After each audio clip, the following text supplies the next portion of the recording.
para todos os públicos.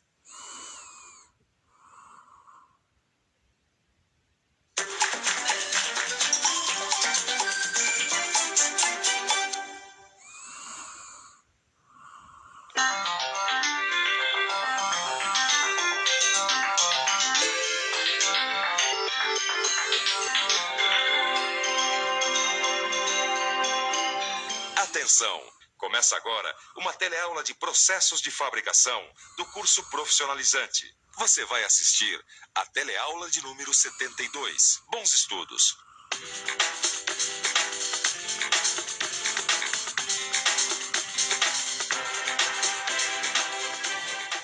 Na teleaula passada, você conheceu as operações de cortar e dobrar executadas com o estampo. Na teleaula de hoje, você vai conhecer uma outra operação que também utiliza o estampo. É o repuxo. Você vai ver que o repuxo é um processo de fabricação que dá a uma chapa metálica formas volumétricas, ocas, previamente definidas. Vai conhecer as ferramentas que executam esse trabalho e ter uma ideia geral do processo. É através do repuxo que são feitos, por exemplo, alguns utensílios domésticos que nós usamos no nosso dia a dia. Objetos como bacias, formas de alumínio, canecas e tantos outros objetos parecidos são feitos com esse processo de fabricação que você vai conhecer hoje. Por isso, muita atenção, que a nossa teleaula está apenas começando. O seguinte, eu estou começando agora a trabalhar com estampo. Já tem algum conhecimento sobre corte e dobra? Queria saber um pouco mais sobre repuxo. Aí me disseram que você manja do assunto. Na verdade, eu estou começando a aprender isso agora, Caio. Mas no que eu puder te ajudar... Na verdade, eu quero uma visão geral do processo. Por exemplo, se o estampo para repuxo é igual ao de corte e dobra. Na verdade, eles têm as mesmas características. Ou seja, são formados por um pulsão e uma matriz que vão dar forma à peça. Uma peça como essa aqui, ó, que ela é repuxada a partir de uma chapa metálica, ela tem a forma volumétrica oca. Forma o quê? Volumétrica. Volumétrico, em geometria, é a medida do espaço ocupado por um sólido qualquer. Essa caneca aqui, por exemplo, tem um volume que foi pré-determinado e que dá a sua forma característica, oca por dentro. Esse objeto de alumínio foi feito através do repuxo, também conhecido como embutimento. Para você fabricar uma peça por meio do repuxo, você vai precisar de um estampo de repuxo. Existem vários tipos de estampos, alguns até bem simples.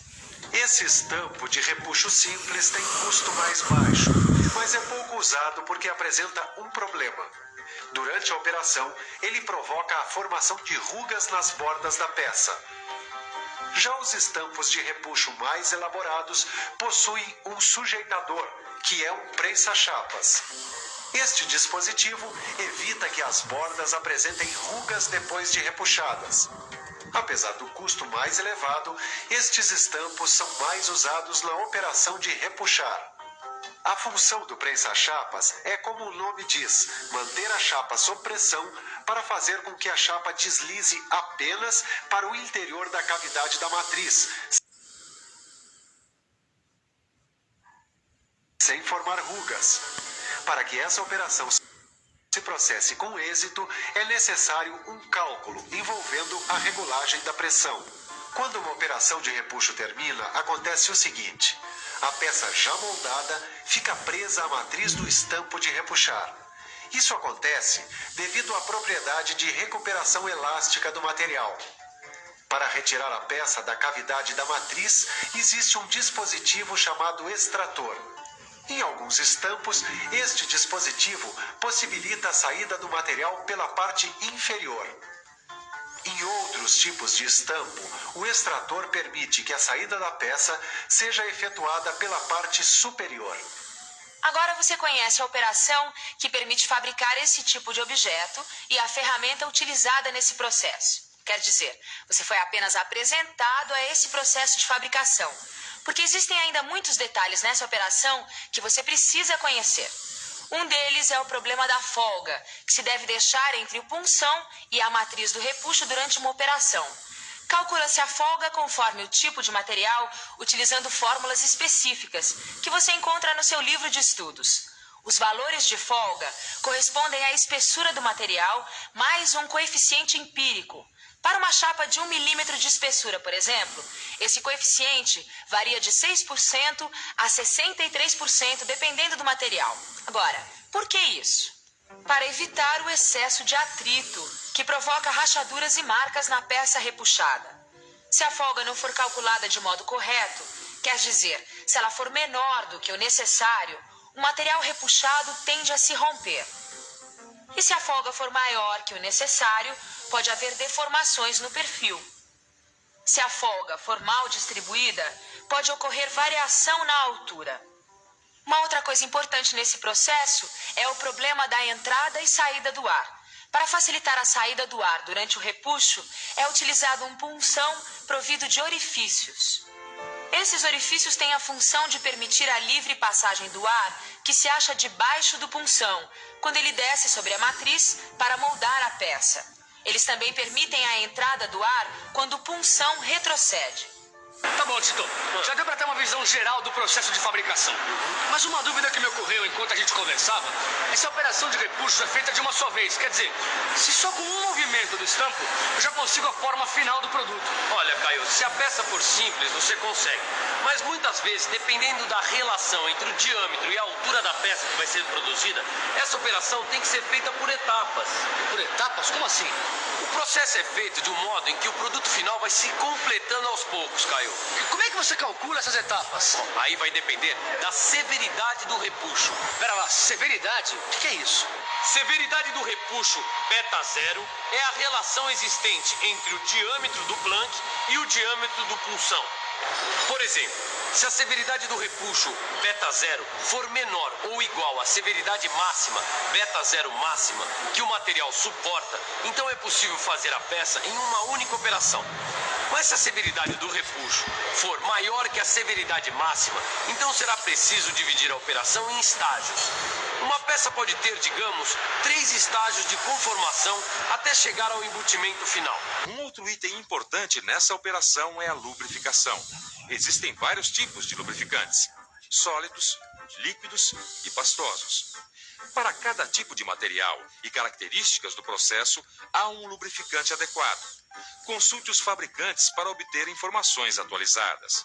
A função da lubrificação é diminuir a resistência ao deslizamento e os esforços desnecessários, evitando assim peças defeituosas ou o desgaste prematuro do estampo, o que facilita o processo de conformação de chapas. Apesar dessas vantagens, os lubrificantes causam problemas ambientais, além de problemas de saúde ocupacional. Por este motivo, sua utilização vem sofrendo restrições. Uma alternativa para minimizar este problema é a utilização de revestimento anti-fricção pelo processo PVD nas ferramentas de repuxo. Devido às suas propriedades, o revestimento viabiliza uma redução no uso de lubrificantes e aumenta significativamente a vida útil das ferramentas. Muito bem. Agora que você está conhecendo muitos detalhes desse processo de fabricação, sabe que é preciso cuidado para calcular a folga, cuidar da lubrificação e saber que algumas operações necessitam ser realizadas em vários estágios. Mas tem mais uma coisa que é necessário conhecer antes de começar a operar: a prensa.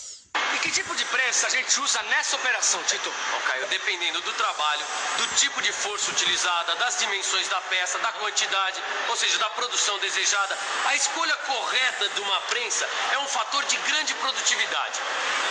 Por exemplo, dependendo do que eu vou fazer, eu posso usar um tipo específico de prensa, como a prensa de fricção, a prensa excêntrica ou a prensa hidráulica. Se bem que a prensa hidráulica é a mais indicada dessas para operações de repuxo de maneira geral. E por quê? Com essa prensa dá para produzir peças até para forjaria pesada.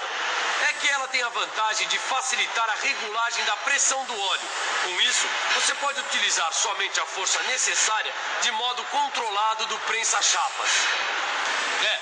E você conhece bem todos esses procedimentos para executar o repuxo. É, mais ou menos, Caio. Na verdade, eu gostaria de ficar um pouco mais por dentro desse assunto. E você, não?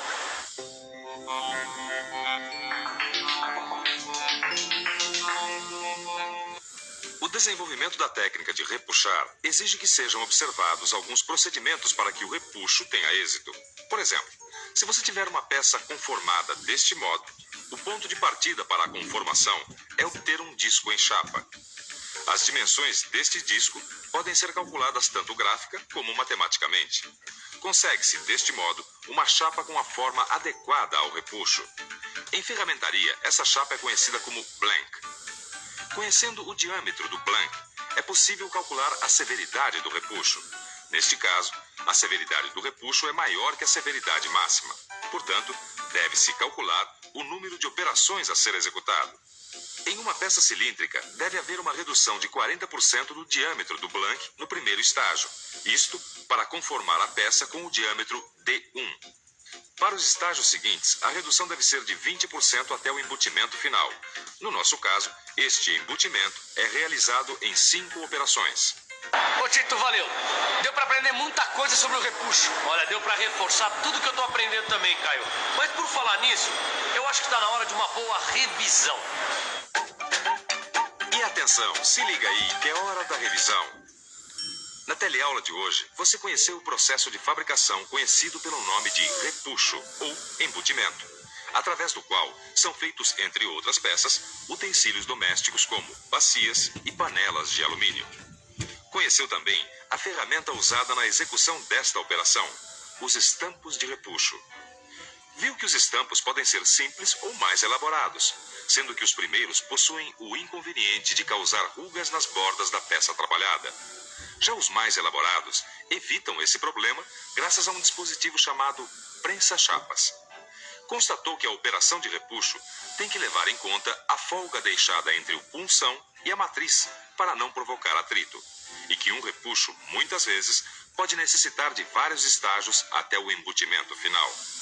Conheceu os principais lubrificantes empregados na operação de repuxo e viu que a prensa hidráulica é a mais utilizada neste processo de fabricação, por facilitar a regulagem da pressão do óleo. Finalmente, aprendeu sobre alguns procedimentos que devem ser observados na operação de repuxo para que ela tenha êxito. Agora é com você, hein?